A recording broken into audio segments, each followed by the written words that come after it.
എല്ലാ വ്യൂവേഴ്സിനും ഞങ്ങളുടെ ഹൃദയം നിറഞ്ഞ ഓണാശംസകൾ. ഓണസദ്യയ്ക്ക് പായസത്തിന് വളരെയേറെ പ്രാധാന്യമുണ്ട്. വളരെ സിമ്പിളായിട്ട് ഒരു പായസം എങ്ങനെയാണ് ഉണ്ടാക്കുന്നതെന്ന് നമുക്ക് നോക്കാം.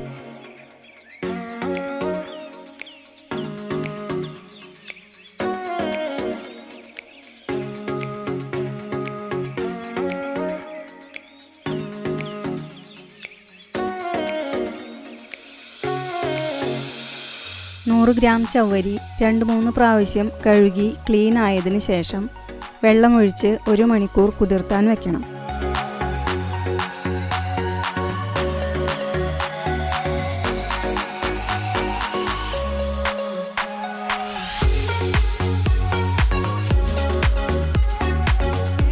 ഒരു മണിക്കൂറിന് ശേഷം സ്ട്രെയിൻ ചെയ്ത് വയ്ക്കണം. ഒരു പാത്രം അടുപ്പത്ത് വെച്ച് 1.5 കപ്പ് വെള്ളം ഒഴിച്ച് തിളപ്പിക്കാൻ വെക്കണം.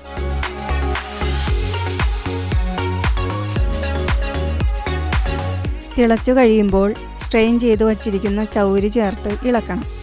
മീഡിയം ഫ്ലെയിമിൽ ഇട്ടതിന് ശേഷം ഇടയ്ക്കിടയ്ക്ക് ഇളക്കി വേവിക്കണം.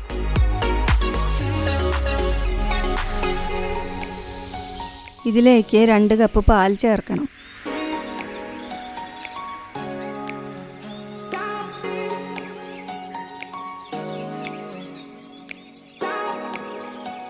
പാല് തിളയ്ക്കാൻ തുടങ്ങുമ്പോൾ 1 കപ്പ് പഞ്ചസാര ചേർത്ത് മിക്സ് ചെയ്യണം.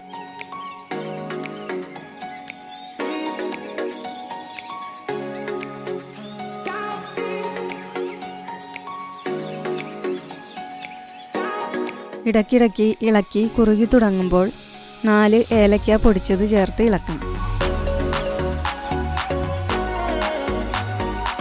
ഫ്ലെയിം ഓഫ് ചെയ്തിടണം. ഇത് ഇരുന്ന് നല്ലപോലെ കട്ടിയാവും. ഒരു പാൻ അടുപ്പത്ത് വെച്ച് 1 ടേബിൾ സ്പൂൺ നെയ്യ് ചേർക്കണം. നമ്മളിവിടെ ഉപയോഗിച്ചിരിക്കുന്നത് വീട്ടിൽ തന്നെ ഉണ്ടാക്കിയ നെയ്യാണ്. ഇതിലേക്ക് കുറച്ച് കാഷ്യൂ നട്ട് ചെറിയ ചെറിയ പീസുകളാക്കിയത് ഇടണം.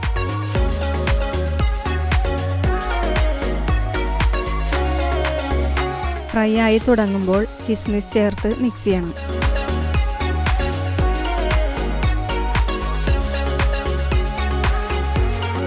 ഇത് ഫ്രൈ ചെയ്ത് പായസത്തിൽ ഒഴിച്ച് നന്നായി ഇളക്കണം.